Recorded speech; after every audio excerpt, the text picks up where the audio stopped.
How do you have work-life balance when you are trying to run and start a business and you also have children or you also have really large family responsibilities? It can be really overwhelming, and I know that there are a lot of entrepreneurs out there that kind of say, oh, just give up, there's not going to be balance. But I don't agree with that. I actually really feel that we can have balance, but we need to redefine what balance means. This is really about having dynamic balance in your life. It's not a static thing. Life is never static. It's always changing and growing. So if you have kids, they're going to be different ages through their entire life. You're going to be constantly changing and growing. And there's not going to be a one-size-fits-all solution to how to maintain iron balance, because that's not really a healthy thing. So in this discussion, I just want to talk about kind of three things that I think are really essential. The boundaries, having flexibility, and having the right energy. And I think that these are like flexible enough points that if you really work with these, it will help you establish that kind of dynamic balance that we're really talking about, versus feeling like you're always trying to attain this incapturable unicorn. That's not really healthy. So, the first thing is, like, a lot of moms that I've met and dads that are trying to start business often struggle with allowing there to be a specific sacred time in which they're doing the work. I've noticed this to be more of a challenge for women in our society, and I think it's because of how we are acculturated in society, where oftentimes, though not always, women have been kind of taught that part of their value is to give up or relinquish things in order to make others happy. And that's not totally a truism, right? So the boundaries that you set really are for you. Like, you've got to remember why this dream, this entrepreneurial dream, is so important to you, and why you're really inspired. And that why could be anything, but it has to be the thing that really lights you up. Maybe you do what you do so that your family can be healthier and happier. Maybe you want a Rolls Royce. Maybe this is your way of contributing to world peace. I don't know what your why is, but you've got to figure out for yourself the real why that drives you, because you'll need that energy in order to set those boundaries. And so when we're talking about boundaries in this case, that's a huge topic, but you really just want to start by setting aside a specific time, either once a day or once a week, that you do that entrepreneurial work. And those hours become sacred, because that is the container in which you are growing and developing this thing.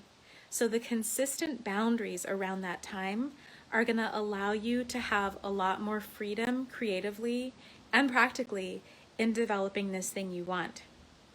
So that means that if you want to choose those times, they've got to work. They've got to be something that you think you can really get behind.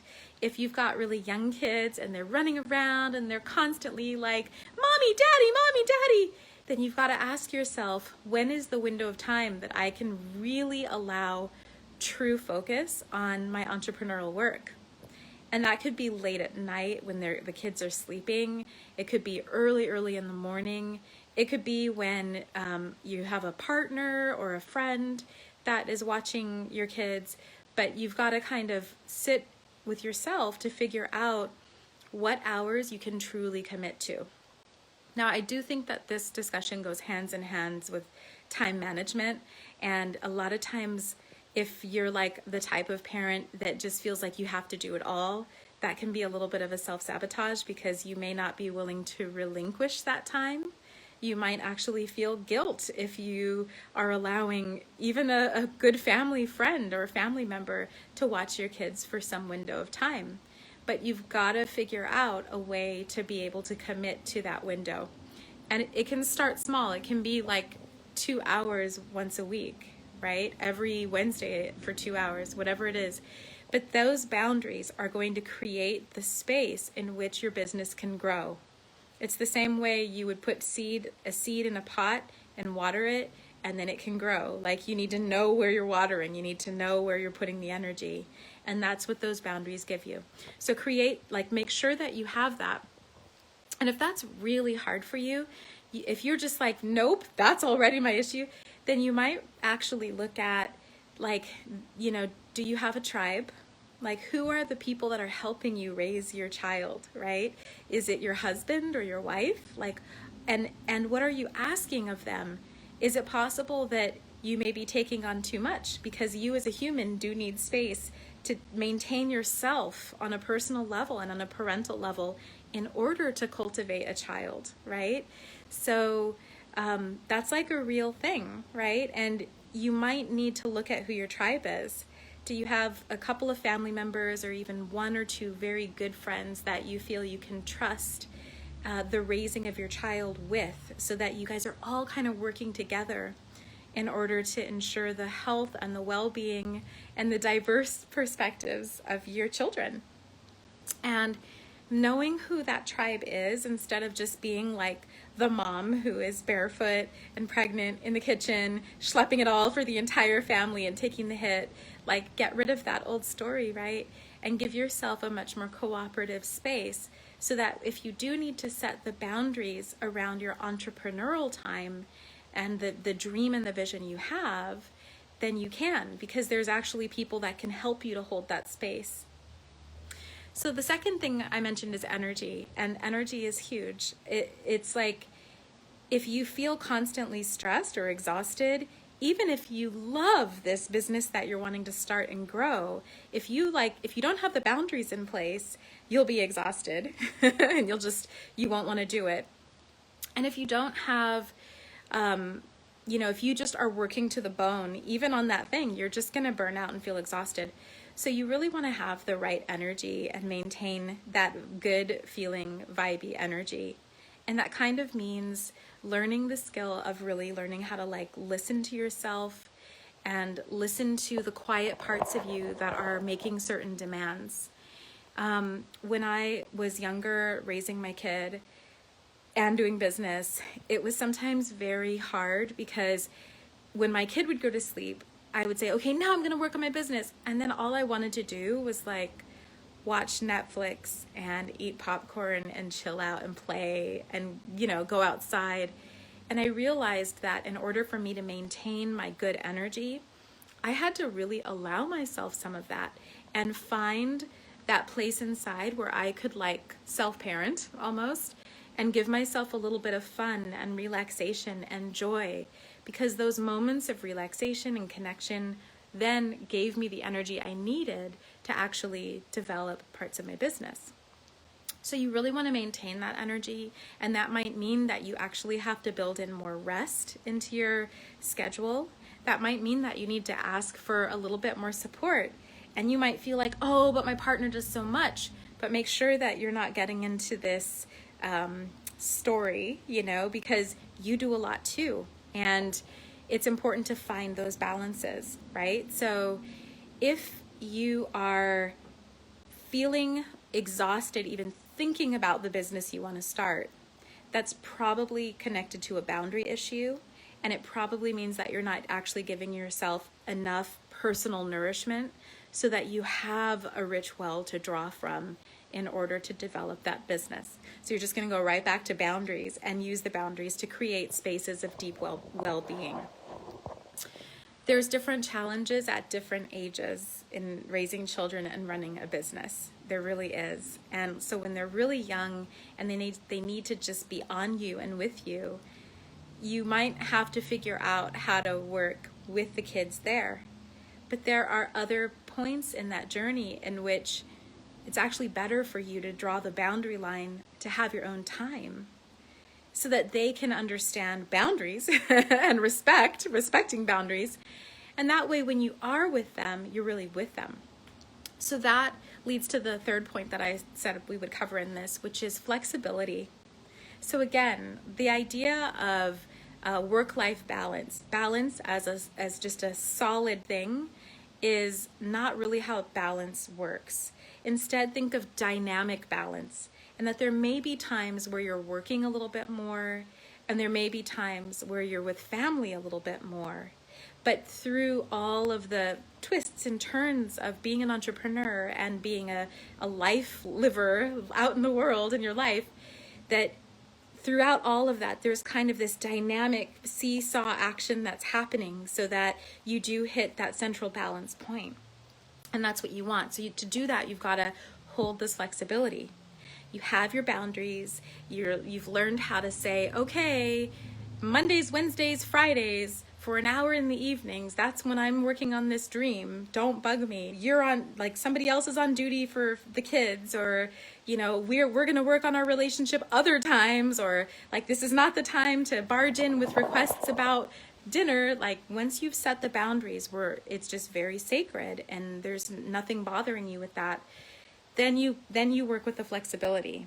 So like, sometimes things will happen and you'll need to put aside what your designated spaces are, your plan. Maybe your kid gets really sick and you just need to be with your kid. Or maybe you're going through something where you just feel like you're in a lot of pain emotionally, so you need to be with other people more, or be alone more and be away. That's okay. That's where the flexibility comes in. So the flexibility is, again, about listening to your energy and honoring what you need. But it's not a carte blanche to just let go of all of your responsibilities, right? So if you have plans and you've said, I designate Monday through Thursday from 10 to 2 to work, that is when I work. If something does come up and you get thrown off on a Wednesday, then it's still up to you, like any boss of any business, to figure out, how am I going to make up these 4 hours? Where do I want to put that in my schedule, right? So you might work a little bit more in order to catch up on that the following week. Or if you're like working a hard deadline with something that you really want to make happen, you have an event coming, so you're like planning, and you're like, I got to do this more. Oh my gosh, dinner's going to be late on the table. Then same thing, you've got to really, as the family member and life liver and tribe member, go, well, how can I make up this time with my friends or my family? Maybe there's something I can do next week that's just a little bit more presenced, so that we can really reconnect, right? And that's how you create that dynamic balance. So let's see, thank you for speaking about this today. Just today, I've been arranging ways to share the responsibility of homeschool. Yeah, you know, like, homeschool's huge. And I think that we live in this society, again, where the way that a lot of mothers have been acculturated by society, we feel that suddenly we have to sort of sacrifice a part of our work or the other things that we do in order to accommodate this huge shift. And it's something that a lot of moms will just take on because culturally we've been taught. But there's a lot of power in really looking at those things and remembering, like, equality, women's rights, and really figuring out how can I continue as a woman to do the things that are so essential to my spirit and livelihood outside of motherhood. Because I know that by being me and by offering my gifts to the world in whatever way, shape, or form that looks, right, then my child or my children are going to learn even more about the role modeling, the modeling of what womanhood can look like. And they will learn to respect that in the people that they meet in their lives, right? So it is really powerful to, like, figure out ways to receive help from your tribe and your people.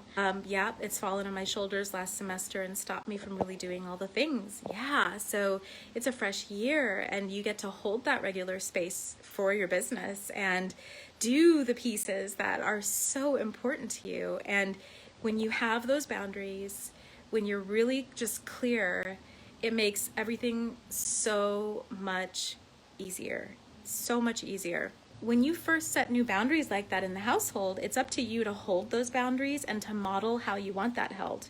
And so I did learn in time, like, I learned that I had to actually explain, oh, I know you just want to know something simple, but while I'm actually working, what that looks like for me is I need to not be interrupted about anything. If you come to me even asking a few questions about my child or a few questions about the kitchen or the house, it pulls me out in such a dramatic way that I can't really focus or get anything done. So I need this time to look like no interruptions, period.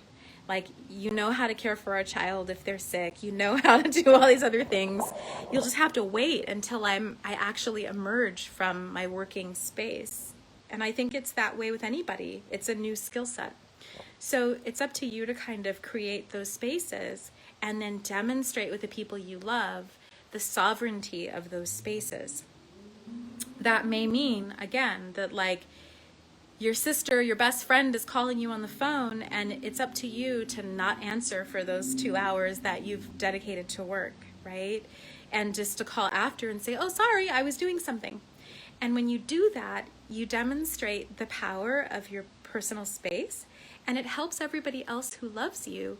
It helps them understand better how to actually support you, so that you don't have to get angry at them for crossing the boundary. You just teach them. You just teach them the new way. Like, this is new. Yeah, we never did this before, but now when you call, I won't answer if I'm working. That's a new thing, you know? Same thing, like, think ahead so that when you set the boundary, you can really be free in your creative space. So put aside the food, put aside the things, have the little emergency contact, whatever you need in order to be able to do your work. And when you come out of that work and you go back to home life and family, don't bring your work with you. It's gonna be there next time you check into that space. It's really, really, really important to disconnect when you're done with work and be fully present for your family. You can share with them things that you're doing, but like, you don't want to bring the work with you. So if part of your work is social media posting, don't social media post when you're really spending family time, right? If part of your work is blogging or podcasting, don't just try to like pull out a random podcast or blog while you're supposed to be playing Jenga or checkers, right? Really, really give yourself the designated spaces that the boundaries offer you, because that too is how you will nourish. And allowing yourself to turn off from work is how you then have the space to actually recover and stay refreshed. It's okay to be hungry to want to work more. It's okay to be hungry to want to spend more time with your family or your friends. All of that's healthy. It's okay to have longing and desire anywhere. But part of what will help you have the dynamic work-life balance is understanding the boundaries for yourself and knowing that just because you want it doesn't mean you need it now. Just like there's a time for dessert, there is a time for certain things to be done. And the more that you learn to really give that time, the more fluid and the more like vital, energetic you'll feel in the work. So I hope that really allows you kind of a thinking place with this topic, because I think it's really huge.